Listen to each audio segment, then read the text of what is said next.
Hey guys, hope your weekend's going well. I just wanted to let you know what I'm doing with the remaining cash I have on the sidelines right now. So you guys know I've been feeding the Millionaire Maker stock portfolio on this dip, and the last time I added was when we had that flash crash a couple Mondays ago where we hit the lows for the month. Okay, so unless these Millionaire Maker stocks go below those lows, I'm not going to be adding any more, but I will have a little bit of my money on the sidelines in case it does go lower than a couple weeks ago. Then I will add another block of shares, okay? But the majority of my money that I have on the sidelines is going to go into Annaly stock, ticker symbol NLY. This is yielding over 13% now with their dividend after they hiked their dividend. And the ex-dividend date is coming up with this, guys. It's Monday, March 31st. So remember, you have to buy before that. So you got to buy Friday, March 28th or earlier. So that's this week. So I wanted to give you the heads up. So I will be putting the majority of my cash on the sidelines into that because a 13% dividend right now, guys, sounds really good with the uncertainty, the fear, the rotation, the battle we're going to see between bulls and bears. I'd rather just sit back and collect that guaranteed 13%, which I've been doing every quarter, but I'm putting more into there now, especially in this environment, because it's a perfect environment to be in Annaly, in my opinion, okay?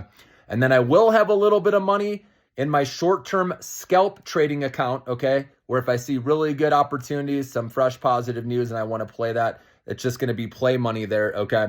And then, like I said, I'll have that little bit to add to the Millionaire Maker stocks if they go to lows, below 2 weeks ago, okay? So that's my plan. Majority going into Annaly. Again, you got to get in by Friday, March 28th, if you want to collect that dividend. And remember, I have it set up going right to my bank account, not reinvested. This is how my family and I do it, so then it works as passive income or a second income.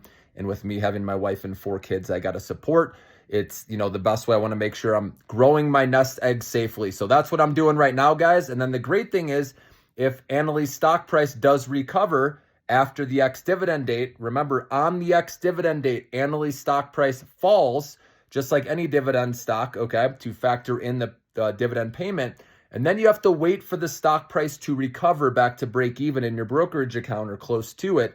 Okay. And then if you need that, if you want to use that money for other things, then you can do that. So if I'm given that opportunity, then I may take some of that money and put in the Millionaire Maker stocks, depending on where they're at, right? Their stock prices. But the whole goal of Annaly is, again, just to leave it in there, right? If it doesn't recover, no worries, because you planned on holding it anyways, and then you just collect the next dividend and then the next dividend. And then, like I said, if it does recover, you can use that money until the next ex-dividend date before I put it back in. That's what I do personally. So hope that makes sense, guys. But Annaly's where the majority of my nest egg is going. I will continue to collect that 13% dividend. Drop me a comment. Let me know if you're playing this one as well and collecting that nice passive income.